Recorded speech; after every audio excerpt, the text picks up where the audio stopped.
সুপ্রিয় দর্শক, আমন্ত্রণ জানাচ্ছি ভিউটি বাংলার নিয়মিত আয়োজন জনতা ও জনতার প্রতিনিধি অনুষ্ঠানে। দর্শক, আজ আমাদের অনুষ্ঠানে একজন বিশেষ অতিথি হিসেবে উপস্থিত রয়েছেন ঢাকা মহানগর দক্ষিণ মহিলা দলের সিনিয়র সহসভাপতি মোসাম্মদ রেহানা ইয়াসমিন, সংরক্ষিত মহিলা এমপি প্রার্থী। দর্শক, আজ আমরা তার সাথে কথা বলবো। চলুন দর্শক, সরাসরি তার সাথে পরিচিত হই।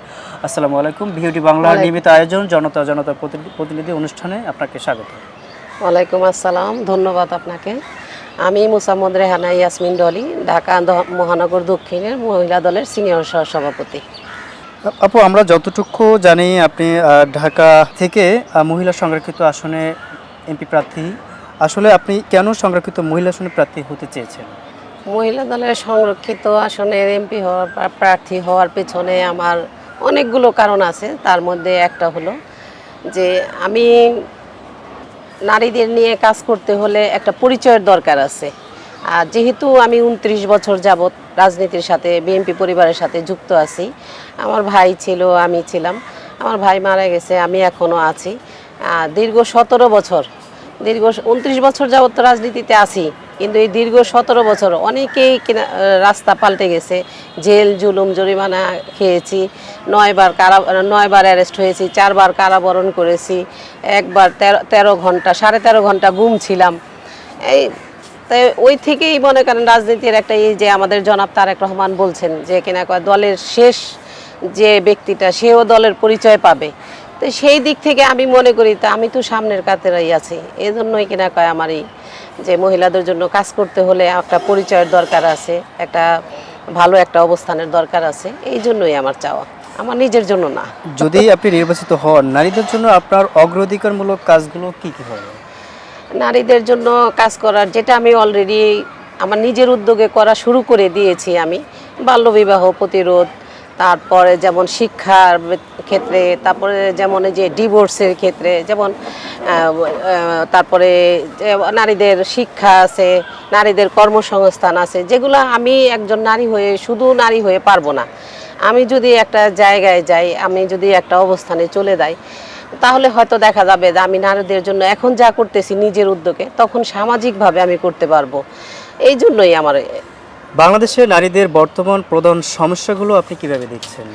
নারীদের প্রধান সমস্যা হলো নারীরা সব সময় অবহেলিত।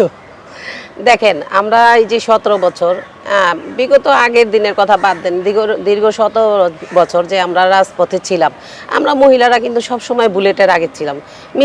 মিছিলের আগে কিন্তু আমরাই, বুলেটটা আসলে কিন্তু আমাদেরই আসতো। তারপরে দেখা যায় যে দল ক্ষমতায় আসছে, এখন দেখা যায় যে আমরা ওই অবহেলিত রয়ে গেছি। আমাদের দেখেন, পুরুষের 300 এমপি কোটা, এমপি সিট, আমাদের মাত্র 50টা। তো আমি এই দিক থেকে মনে করি যে আমরা মহিলারা সত্যিই অবহেলিত। আপু, আমরা জানতে চাচ্ছিলাম নারী শিক্ষা কর্মসংস্থান বাড়াতে আপনার কি কোনো পরিকল্পনা রয়েছে কিনা? হ্যাঁ, আমার পরিকল্পনা আছে। আমি নারীদের শিক্ষার জন্য, যেমন আমার আশেপাশে যে যতগুলা স্কুল আছে, আমি যতটুকু পারি আমার নিজের উদ্যোগে আমি করতেছি। যে বাচ্চাদের হয়তো স্কুলের বেতন একটু কমায় দিতে, ফ্রি করার জন্য, সেশন ফিটা একটু কম দেওয়ার জন্য, এরকম আমার নিজের উদ্যোগে যদি আমি পারি কাউকে কিছু দেই, যেটা আমি গোপনে, আমি কখনো, এই যে ঈদ গেছে, মানুষে অনেক দেখছি যে একদম সবাইকে ডাক ডোল পিটিয়ে অনেক কিছু করছে, আমি এটা করিনি। আমি গোপনে যা দেওয়ার আমি দিয়েছি, এটা আমি ব্যক্তিগত জায়গা থেকে করেছি। তো আমি ব্যক্তিগত জায়গা থেকে তো আমি করতে পারবো না, এত লম্বা পরিধি করতে পারবো না। এই জন্যই আমার মনে করেন যে এরকম একটা আশা, যে আমি যদি এরকম একটা কোনো পর্যায়ে চলে যাই, তাহলে হয়তো আমি একটা লম্বা পরিসরে দেখা যাবে যে এখন আমি একজনের জন্য করতে পারছি, তখন আমি 10 জনের জন্য করতে পারবো। আর কর্মসংস্থানের কথা বলছেন, আমার এরকম একটা চিন্তা ভাবনা আছে, যদি আমি এমপি নির্বাচিত হই, আমাকে যে এলাকায় দায়িত্ব দেওয়া হবে, আমি হস্তশিল্প, তারপরে যেমন বুটিকের আছে, তারপর যারা আর কি যেরকম, এখন আবার নতুন করে একটা আমাদের দেশে যেমন যে সোনালী আঁশের যে একটা ছিল, সেটা চলে গেছে, সেটা কিন্তু আবার নতুন করে ফিরে আসছে।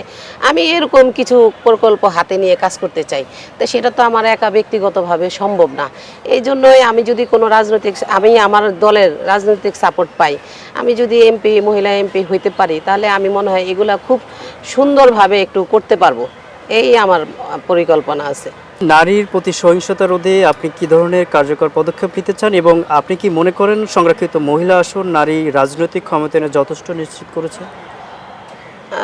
নারীদের যেটা আমি আপনাকে আগেই বলছি যে নারীদের যে সংরক্ষিত আসন 50টা, এটা আসলেই কিনা কয় দলের বাইরে গিয়ে ওনারা আমার অনেক সিনিয়র, অনেকেই ওনারা অনেক ভেবে চিন্তেই এরকম একটা সিদ্ধান্ত নিয়েছে।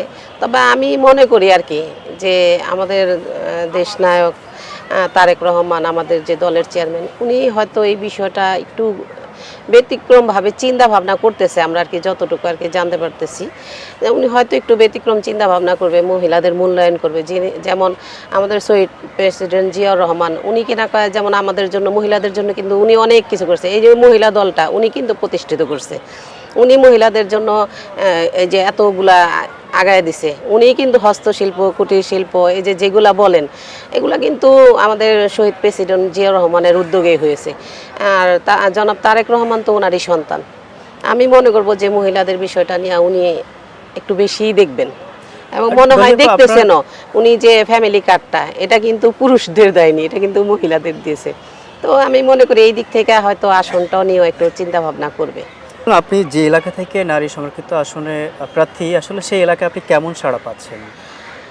আমি তো আমার এলাকা থেকে খুব ভালোভাবেই সাড়া পাচ্ছি। আমার ওয়ার্ডের সভাপতি, সেক্রেটারি, থানার সেক্রেটারি, প্রেসিডেন্ট, জনগণ, জনতা, আমি দলীয়ভাবে যতটুকু সাড়া পাচ্ছি তার চাইতে মনে হয় আমি আরও 50 গুণ বেশি পাচ্ছি কিনা কয় আমার সাধারণ মানুষ।